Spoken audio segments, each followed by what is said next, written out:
સંસદમાં સ્મૃતિ ઈરાની બોલી રહ્યા છે, સાંભળીએ શું કહી રહ્યા છે। इस सदन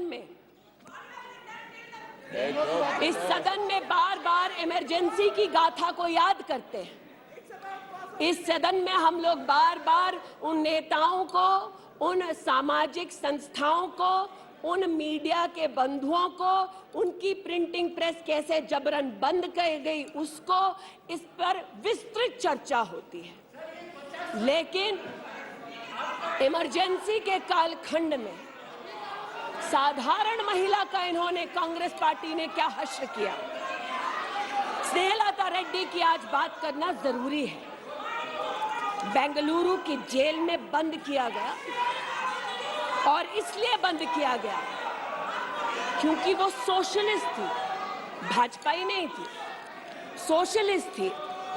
और जब बंद किया 2 मई 1976 को, तब उन्होंने अपनी प्रिजनर्स डायरी में लिखा, और मैं कोट कर रही हूं, जो पब्लिकली अवेलेबल है। As a woman comes in, she is stripped naked in front of everyone else. When a human being is sentenced, is the punishment not enough? Must the human body be degraded and humiliated? ये स्नेहलता रेड्डी के शब्द हैं जो उन्होंने emergency के कालखंड में jail में लिखे, अपनी अचीवमेंट्स को बताते हुए। जून 6, 1974 में स्नेहलता रेड्डी लिखती है that at least I have achieved something here. I have stopped the horrible beatings the women prisoners used to get. ये कांग्रेस का इतिहास है और ये भारत की बात करते हैं। अस्थमा की पेशेंट थी ये महिला, जेपीजी को तो डायलिसिस ना करने दिया, अस्थमा की इस पेशेंट को दवा नहीं लेने दी। वो 2 बार एस्थमेटिक कोमा में गई और एस्थमेटिक कोमा में जाते जाते जब उनकी हालत बिगड़ी तो पैरोल पर उनको 15 जनवरी 77 में छोड़ा। चार्जशीट में इस औरत का नाम नहीं था और 5 दिन बाद उनका देहांत हो गया। इनका इतिहास खून से सना है और जिनकी हत्या हुई आज वो इनको कटघरे में नहीं ला सकते, इसलिए आज इस सदन में मैं उनका नाम ले रही हूं, उनके बारे में बोल रही हूं। चाहते हैं कि मणिपुर पे चर्चा हो, मणिपुर पे चर्चा करने के लिए बार बार पार्लियामेंट्री अफेयर्स मंत्री ने गुहार लगाई, बार बार देश के गृह मंत्री ने कहा, हमारे श्रद्धेय राजनाथ जी ने भी कहा कि आप मणिपुर पे सदन पर चर्चा कीजिए, हम चर्चा के लिए तैयार हैं। भागे ये, हम नहीं। भागे ये और हम नहीं। और भागने के पीछे कारण क्या? क्योंकि गृह मंत्री जब बोलने लगेंगे, परतें जब खुलने लगेंगी, तब ये मौन साध लेंगे। मौन मुद्रा का उल्लेख हुआ था, मौन थे ये लोग कई चीजों पर और आज भी हैं। अध्यक्ष महोदय, मेरे हाथ में केपीएमजी की एक रिपोर्ट है जो इनके कार्यकाल से संबंधित है, जो कहता है कि करप्शन की वजह से यूपीए की कार्यकाल में हमारे देश की जीडीपी की ग्रोथ को 9% का नेगेटिव इंपैक्ट होगा। ये अंतर्राष्ट्रीय एजेंसीज बोल रही थी, लेकिन ये चुप थे, आज भी चुप हैं। जो लोग जीरो लॉस थ्योरी सिखाते थे, आज उसी कांग्रेस के एक नेता को कोयला घोटाले के लिए सजा हुई है और वो चुप है। लेकिन चुप और बहुत सारी चीजों में रहे महोदय।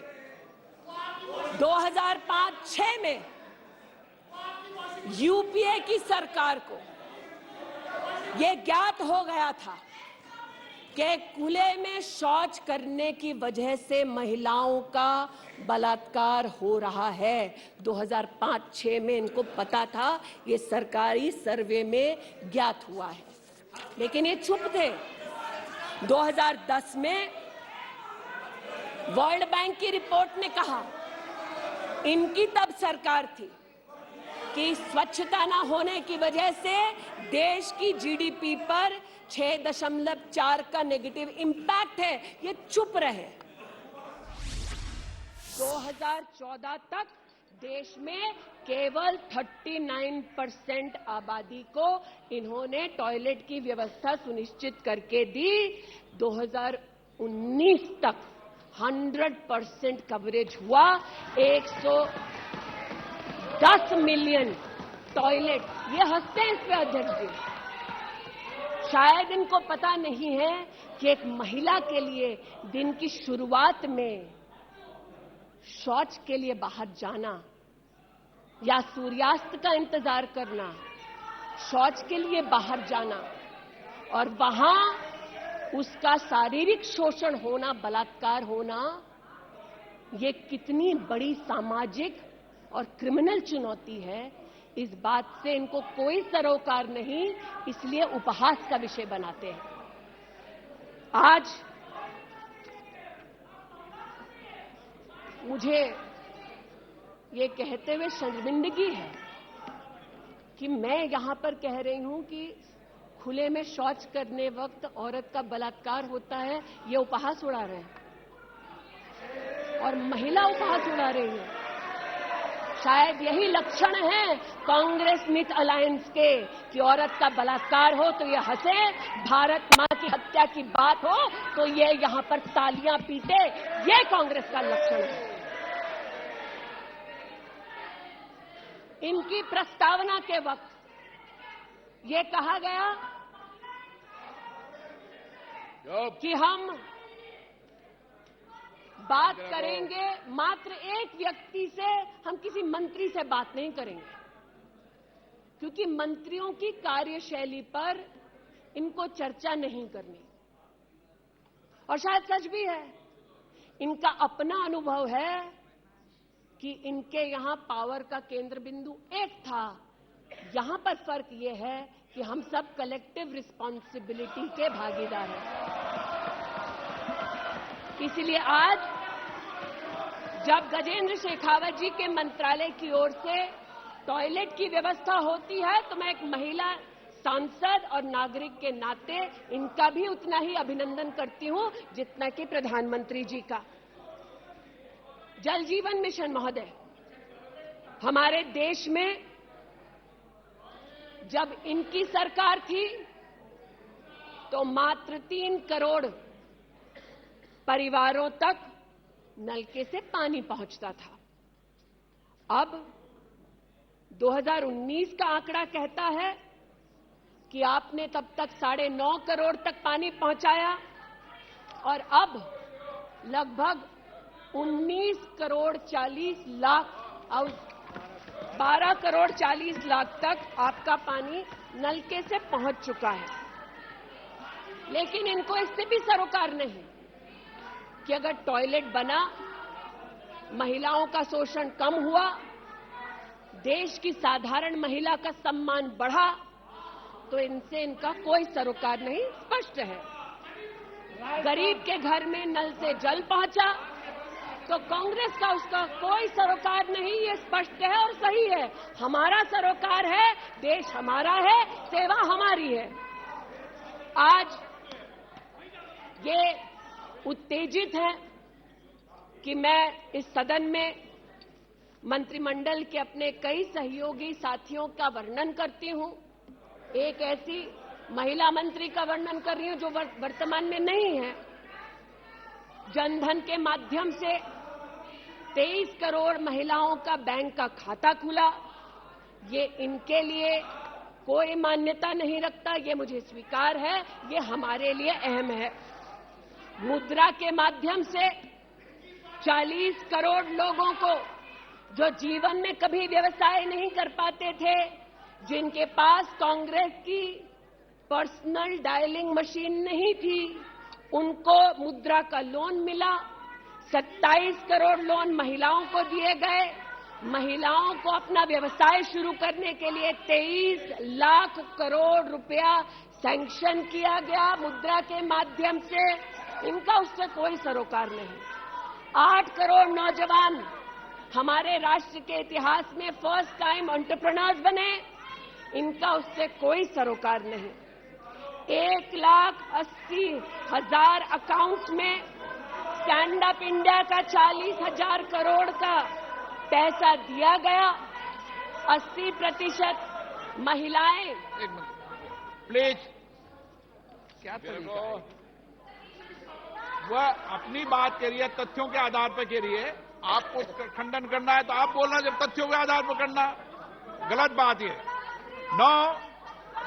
नो गलत। माननीय मंत्री जी की अनुमति से सर मैं पुनः बोलूं।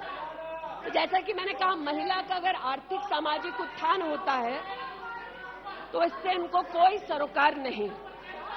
सेल्फ हेल्प ग्रुप की बात करते हैं। जब इनकी सरकार थी तब मात्र 19 लाख सेल्फ हेल्प ग्रुप्स को इन्होंने 80,000 करोड़ का लोन दिया।